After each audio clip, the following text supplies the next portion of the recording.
ছিল আর খারাপ দিক কোনটা ছিল? আমার হাজবেন্ডের ভালো দিক হইতাছে সে অনেক বেশি ছলনা করতে পারে, বুঝছেন? বুঝায় সে ভালোবাসে। এই যে বললো তার মারে আমি এক গ্লাস পানি দেই নাই, আজ পর্যন্ত সে বাসায় যা আনছে তার মারে আমি একটা জিনিস না দিয়ে আমি আমার গলা দিয়ে ঢুকাই নিয়ে।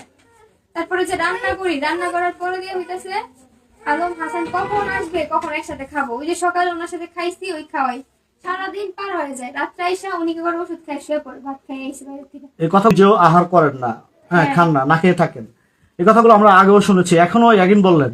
তার মানে আমরা ধরে নিতে পারি আপনি জিন ছাড়াবেন যেটা দিয়া, সেটার ভিতরে জিন। আমার পাগল বলে, মেন্টাল বলে, জানেন? এই যে কিছুদিন যাবত সে আমার যা তা ভাষায় গালি করছে। ওনার ফ্যামিলি আমার সাথে কি করছে আমি কি আজ পর্যন্ত সোশ্যাল মিডিয়াতে এসে বলছি যে ওনার ফ্যামিলি আমার সাথে খারাপ করছে? কিন্তু উনি বলে ফেলছে আমার মা খারাপ, আমার বোন খারাপ। আমার বোন সম্পর্কে আপনার ধারণা আছে যে আপনি আমার বোনের খারাপ বললেন? আপনার ফ্যামিলিতে তো খারাপ বলার মানুষের অভাব নাই।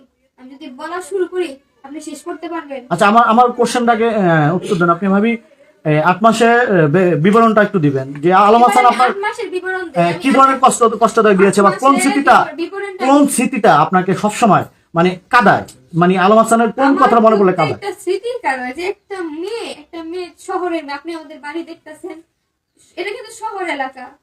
এখান থেকে একটা মেয়ে সেই গাজীপুর গিয়া নিজের গুছায় নিয়ে, বানায় নিয়ে, সবকিছু রেডি করে, একজন যদি মানুষও আসে সবকিছু রেডি করে তাদেরকে কিভাবে সমাধান করতে হয় সেটাও আমি করি, আমার কেউ শিখাই দিতেছে না।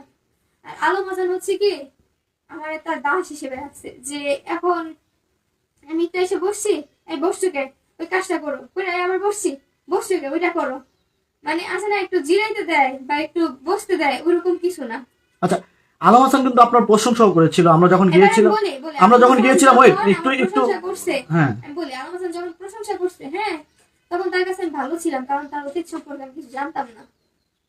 আমি তখন আঁচও করতে পারি, তখন আমি বিশ্বাস করতাম আমার হাজবেন্ড লয়াল, আমার হাজবেন্ড কোনো মেয়েদের সাথে যাইতে পারে না। কিন্তু একে একে যখন 6-7টা বা 8টা 9টা 10টা এরকম দেখা লাইছি, তারপর হচ্ছে আমার বান্ধবীর সাথে, বুঝতে পারছেন? বান্ধবী নিয়ে যখন আপনি বললেন, আমি একটু দেখা লাগবে না, আমি একটু বলি। এই বান্ধবীর বিষয়টা নাকি আপনি টোক ফলাইছি। ওনারা সব মেয়েরা কি টেপে ফেলায়? এই যে সাদিয়া টেপে ফেলাইছে, আর কত মেয়েরা ওনার টোপ ফেলায়, কিন্তু উনি টাকা দিয়ে মামলা ডিসমিস করে দেয়। উনি কত টাকার মালিক ব্যক্তিগতভাবে? আমি বলতে পারি না উনি ব্যক্তিগতভাবে কত টাকার মালিক, কিন্তু কিছুদিন আগে ঝগড়া হওয়ার পর আমাদের পাশে আসলো, তখন কত বাপ মা কয় টাকার মালিক? আমি 50 থেকে 60 লাখ টাকার মালিক। দেখিস তোরে কি করি। আচ্ছা, 50 থেকে 60 লাখ টাকার মালিক একটা ফোরার টাকা হয়েছে আলম হাসানের, আপনি একটু বলবেন? আমি জানি না, আল্লাহর বিচার, আল্লাহ যদি বিচার না করে তাহলে তার আমার কিছু করার নাই। আচ্ছা, এই যে মানে আপনার একটি কথা আমরা আলম হাসান আমাদেরকে কারণ আমার সুখী না সে, তাহলে আমি তো ওদের মতো না, আমি হচ্ছে সাংসারিক মেয়ে, আমি তো